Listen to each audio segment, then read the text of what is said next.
the Den, so go tell a friend. The best podcast on earth is about to begin. We got jokes and news and movie reviews. After Dark NC-17 with the crew. Interviews with the best artists around. So like, comment, subscribe. The show's starting right now. Let's go. Like, comment, subscribe. The show's starting right now. So like, comment, subscribe. The show's starting right now. Let's go. Like, comment, subscribe. The show's starting right now. And the show indeed is starting right now. Welcome back to another episode of Down in the Den. It's your host Mars, aka Marlon Beardo, the bearded weirdo, the Stella Rosa Casanova, and the curator of culture.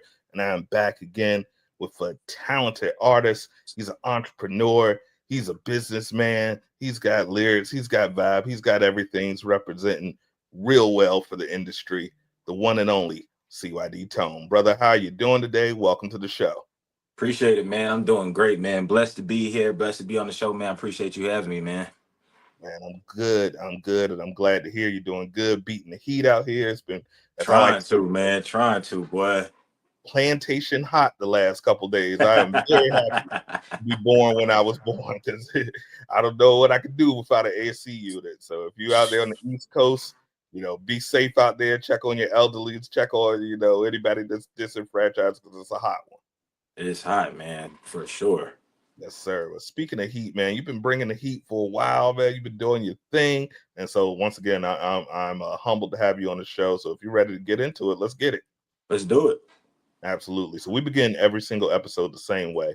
I'm always curious for creatives because no matter the field, be it music, be it, podcasting, be whatever, we all have origin stories. We have something that triggered that make us say, you know what, this is the life I choose, or maybe the life chose us. I don't know.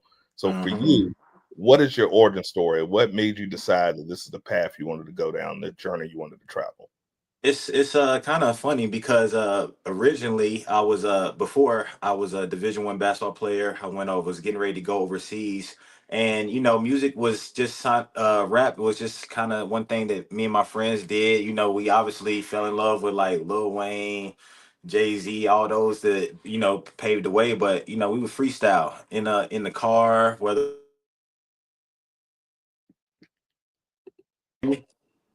Perfect. We're back. okay. Just a technical difficulty. Go right ahead, brother.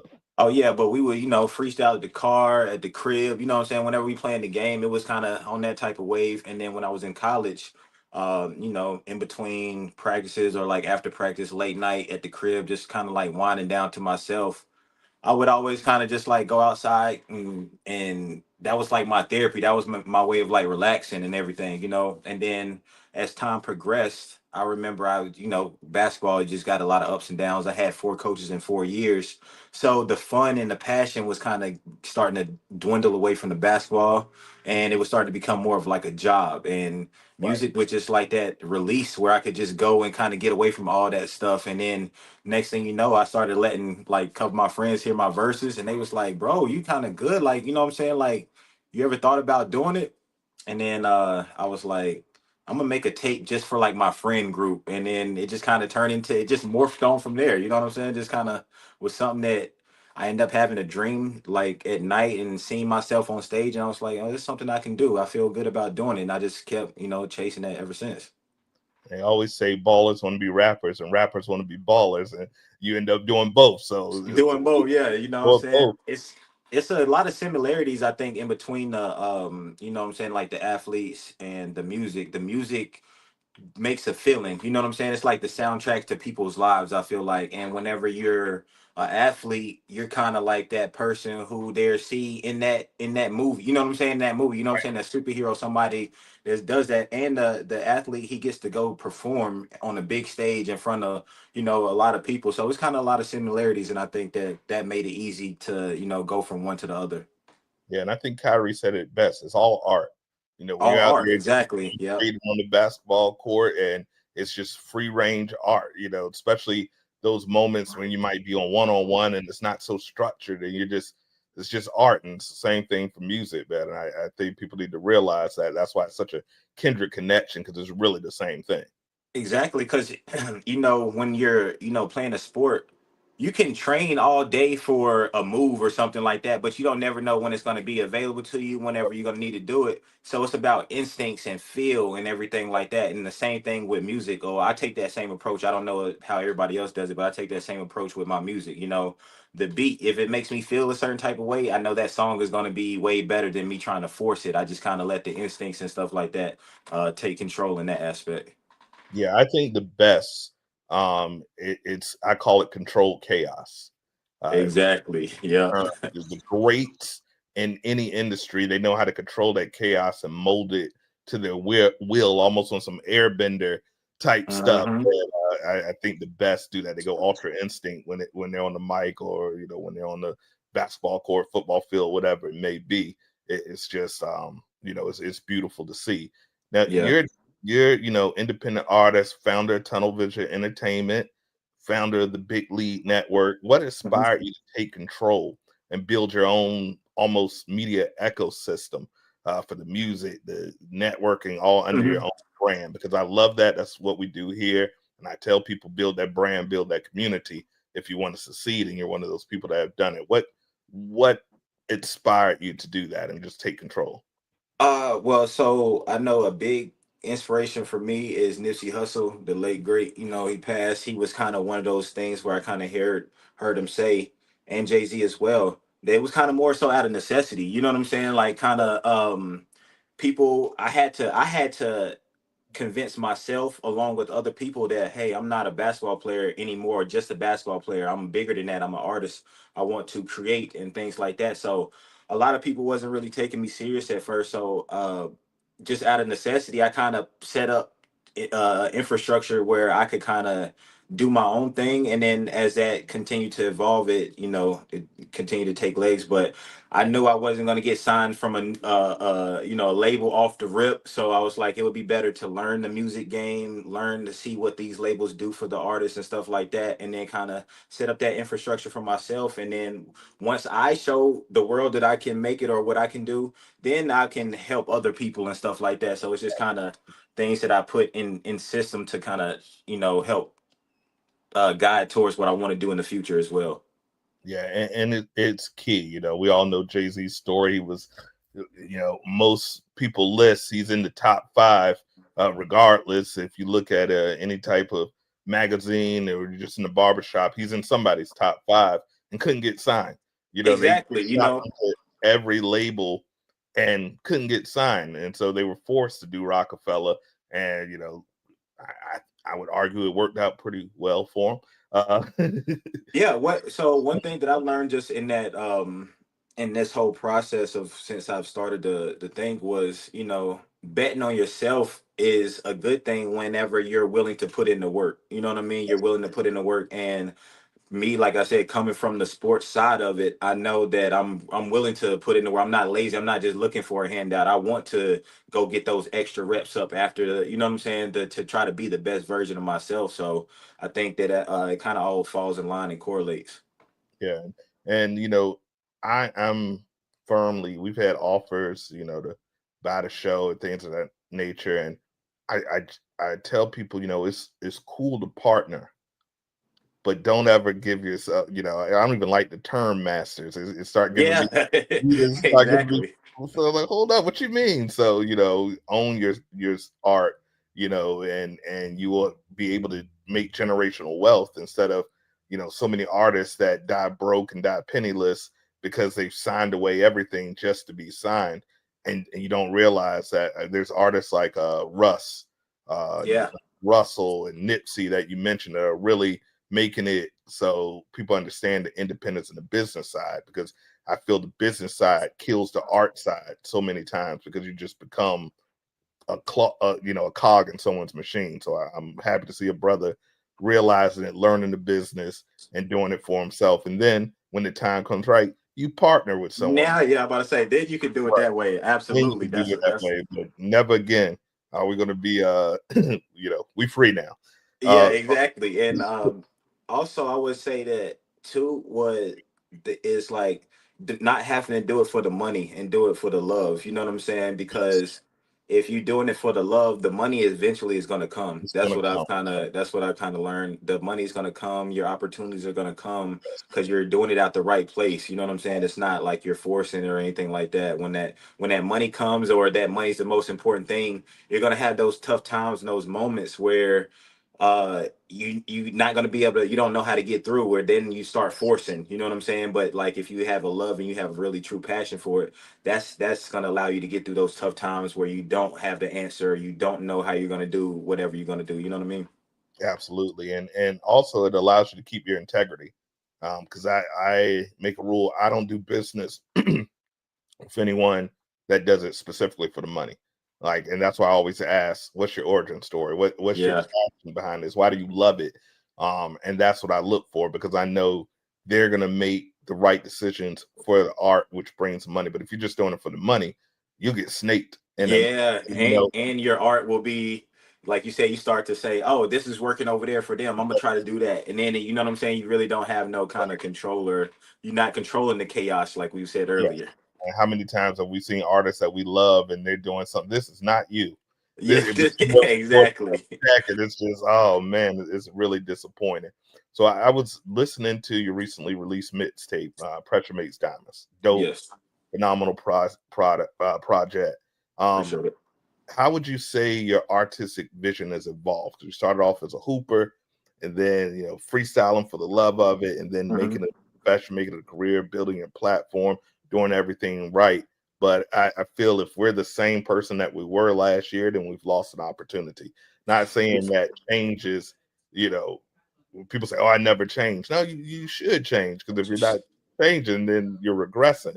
How would you say your artistic vision has evolved over the past couple of releases, and what does Pressure Make Diamond mean to you in real time? Yeah, for sure. Jay-Z wanted he had a big quote. He said that you didn't work this hard to stay the same. So change is what you want. And it my vision has grown because as more work that I've put in, the more confident that I've gone in myself, and I want to be the best artist or be the best version of myself that I can be. So I've taken it more serious, whether it's, you know what I'm saying, uh taking the songs that I've recorded with a fine-tooth comb, letting other ears hear it, make sure it all flows together, focusing on the track list, what type of vision that we want to bring to people. I'm just kind of, like you said, once that confidence kind of builds in you, you want to do the best. You kind of have a standard for yourself that you're not going to go back to. And like you said, always want to get better from the next project that I've released. And Pressure Makes Diamonds means it's just a culmination of like my journey so far. I feel like all those tough times, all those ups and downs, especially as a independent artist and an entrepreneur, funneling myself. It's been times where I had self doubt. It's been times where I didn't know an answer. I had writer's block. A lot of these things, you know what I'm saying? But all those things help me get to the mindset of the way I think now. And I think that that is your diamond. You know what I'm saying? When you have a good mindset, a good head on your shoulders, and you kind of know the vision of where you want to take it, and you're not so caught up on the fine details. You know what I'm saying? You're happy at where you're at. So then that's gonna bring more. So I think that's where that mindset came from. A Pressure Makes Diamonds, and I just wanted to kind of culminate that from the journey, tell my story, and where I'm at over the past couple years. Serious gems drop, no pun intended. Now, also, you know, as a fellow podcaster, we know it's podcast is definitely a passion because it's hard work. You're meeting Hmm. different personalities. Sometimes you have people that are just dry, sometimes, and now you have to, you know, Yeah. fill in the blanks. In your head when you start, oh, this one's going to be a rough one. And, Yeah. and then ones, oh man, I'm gonna need a part two of this, or this is gonna be someone who gets an invite multiple times. Being a creator and a host, how does that differ from your creating music? Because I also produce music. I don't rap or sing because I hate my voice, which is funny because I do podcasting, but I have a great ear. What draws you to storytelling through conversation versus storytelling through the art? It's something that I've just kind of like. If I know, I've noticed that if I really love something, I'm all into it. I want to research it more. I want to find out as much as I can about it and things like that. So, um, people inspire me that way. I don't know if you've watched the Joe Budden podcast or just other people's Of course. podcasts. They inspire me because they created something that's niche to them, but also services other people. You know what I'm saying? So I think Absolutely. that that's kind of my the thing that lights my fire as a creator. I want to be able to connect with other people who have maybe not the same story but similar stories and can kind of see themselves in me, and I can see them myself in them. You know what I mean? Like especially with podcasting, like I see Joe Budden, and or like just to use him an example, how he was in one field and was having kind of success, but he kept hitting the wall, changed it, bet on himself, and now look where he's at. And I kind of take that same resonation from basketball. You know what I'm saying? I was the number one point guard in North Carolina when I graduated, but then I got to college, and then the coach that I went to college for had a heart attack. So now I'm dealing with a whole new coach who didn't recruit me, who don't have that relationship and stuff like that. So the ups and downs with that, and then to go from something that was kind of safe for me. You know what I'm saying? Like I knew I could have been successful playing basketball overseas or whatever the case may be. But I did something that I knew was more my passion now, was which was creating that art. And then I bet on myself. And it was rocky at the beginning, you know what I'm saying? But now I'm starting to kind of find the footing and be consistent with it and things like that. And I just want to be able to you know encourage other people to do that things, because I know plenty of people who are in jobs where it might feel like they just have to go there for the money or something, and they really have another dream. And I just want to kind of be an embodiment of that, and be a motivational piece to whoever want to take that leap of faith. You know what I mean? Yeah, man. No, our stories are very similar. And D.E.N is an acronym for dreams and nightmares. Because when I look back, this is what I was destined to do. But, time and technology and then the naysayers, they'll, you need to go to college. And there's nothing wrong with going to college. The D.E.N says there's nothing wrong with going to college. Yep. But if Yep. you're going, go for a purpose. Don't go because someone told you this is what you're Hmm. supposed to do. Because I know plenty of people with degrees that I see at the Waffle House, like, man, once you getting that master's, I got it. Do you want to smother the cupboard? And I'm like, damn, because they didn't have a passion or they didn't have a plan. So, having Hmm. structure, researching. I tell people you need to be educated, but it doesn't necessarily have to come from a school. You can do your Absolutely. you can do your Googles, you can do whatever and learn and really perfect your craft and whatever you want to do. So, I And when you're doing your research, one thing I want to add, because you said something great, you don't have to necessarily get educated in the school wise. You know what I'm saying? It's like, especially if you have a field that you're going to where you can add service or value to something, yes, I would say do your research, and it's going to be a lot of information out there. But whatever it sticks and makes you feel good, that's the one, you know what I'm saying, they can focus on, because that's going to always come. It might be sitting in the back of your mind. You might heard it on Thursday, sit in the back of your mind, and then Sunday something similar comes up, and you're like, you know what, I need to go back to that. You know what I mean? absolutely. And that's our natural intuition. When it's, I'm sure it's for you, when you hear a beat, you can probably in the first 15 seconds is skip I can tell or you if it's gonna work. Yep. or if it work or not. And that's our natural God-given intuition that we have, that we don't listen to that voice.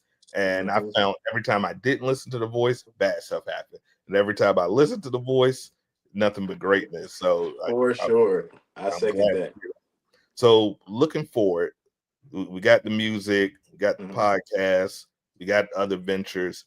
Let's talk about any upcoming releases or collaborations that you're really excited about, so that people can know exactly what's next in store for you. Yeah, for sure. So right now I'm actually doing a lot of video works with Pressure Makes Diamond. We're building that so I can have my YouTube catalog now. We're good. Can you hear me? Yeah, Okay, yeah. yeah. So building my YouTube catalog up, but another guy that was featured on the project, I don't know if you seen his name, Dirty Jers. He is Yes. he's a artist of mine, and he's on Tunnel Vision Entertainment.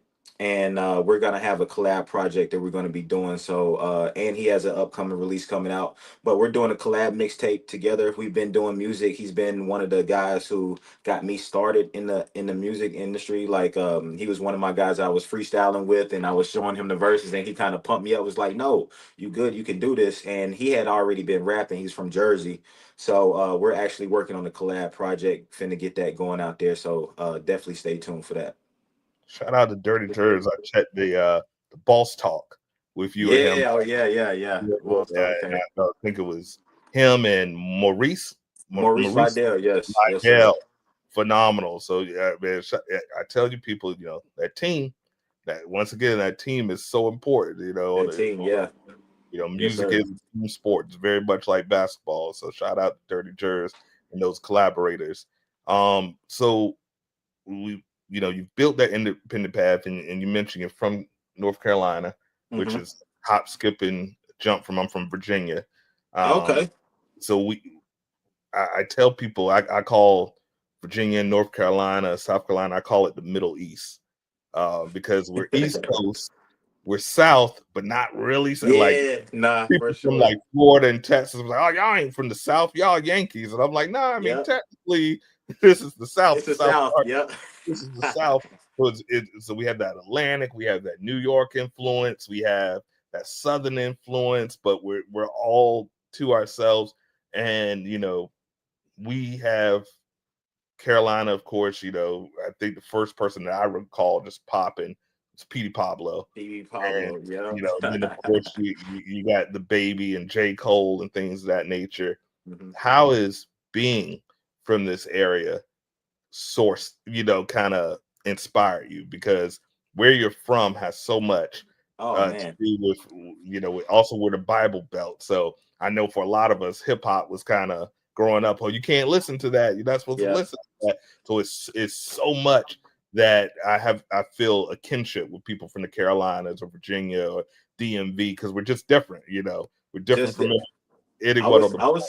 I was talking to somebody about this the other day because I was saying North Carolina is in a really good place right now because it's not Atlanta and it's not New York, but it's got so much of those influences from both of those things. And both of those cities being a huge staple in hip hop culture, I think Charlotte is a good midway point in between, in between them two to be able to, you know, speak on life in that coming up that way. Especially me, I'm a 90s baby, 31 years old, so I grew up without the internet, you know what I'm saying, per se, but then it came in at a good time. And then, you know what I'm saying? So I think it's a good culmination of uniqueness that's coming from the Charlotte area right now. All artists, not just myself, but we got a lot of other artists, Young Bizzle, Sianka, Ruben Vincent, that's just kind of making waves right now. And I think that it's going to be continually to grow as long as we continue to collab. Right now,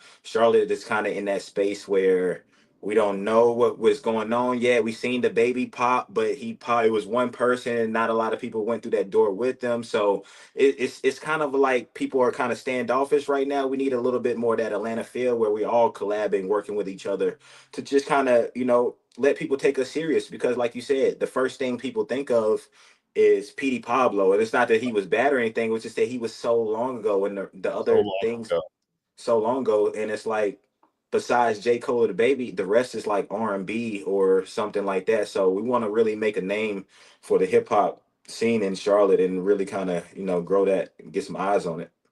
You're helping lead the pack, and the mentality is perfect, brother. I think you keep on this path, and I don't even want to say the sky the limit. The stars are the limit, because you got the ability, you got the talent, you got the education, you got the drive, you got your head on straight. So man, we support you. We love what you're doing, and like I said, I wish nothing but good things for you. So brother, Yes, I sir. I could talk to you all day, but I know you're busy. Yeah.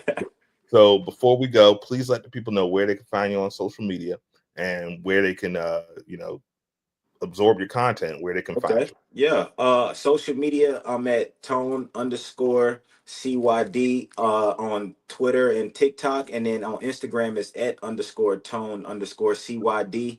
And then on all my platforms, I got the link to my direct website, www.imcydtone.com. We got merch, we got physical copies, CDs on the way. So definitely, man, tap in with me. We're going to be doing a lot of community building, giving out free tickets to shows, extra back behind the scenes access to things like that. So tap into the website, follow me on Instagram, and stay tuned. I love that. I love that. Well, brother, once again, I wish nothing but success. Welcome to the den. You got a home here. Anytime you want to talk, Yes, want to sir. promote something, hit me up.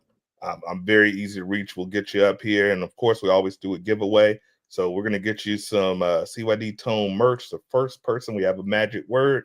First person on YouTube that comments this, I will slide in your DM. Not like that, but I make sure we get some merch for you. So the Yes, word sir. dream, the first person that type, I'm going to go on Tone's site and order you a shirt or some merch. That's how we spread love in the community. So first My person, guy. I that, appreciate you, man. And of course, definitely, if I'm, you know what I'm saying, I love to come back on anytime. So let me know. And then maybe we can do a podcast connect whenever I get back up and going with my network. man, say less. Anytime, man. I love to collaborate with great minds like yourself. So anytime, hit me up and I'm there, man. No problem. Yes, And if you're sir. in the VA area, man, let's do it live, man. Let's do it. That sounds good, man. Let's do it. Appreciate you. Absolutely. Well, guys, thank you so much for tuning in. Thank you for watching. You know what I need you to do. If you're watching on YouTube, like, comment, subscribe, and go ahead and share it for a brother. If you're listening to wherever you listen to podcasts, leave me a comment. Leave me 4 stars, 5 stars, preferably 5. And of course, please check out my brother Tone. Music is phenomenal. The artwork is phenomenal. Podcast is dope. So please give him a follow as well. And I thank you again, brother, for tuning in. And guys, going to end this episode like we do every episode. It's all about peace, love, unity, and respect. Yes, Deuces. sir. Peace. All right.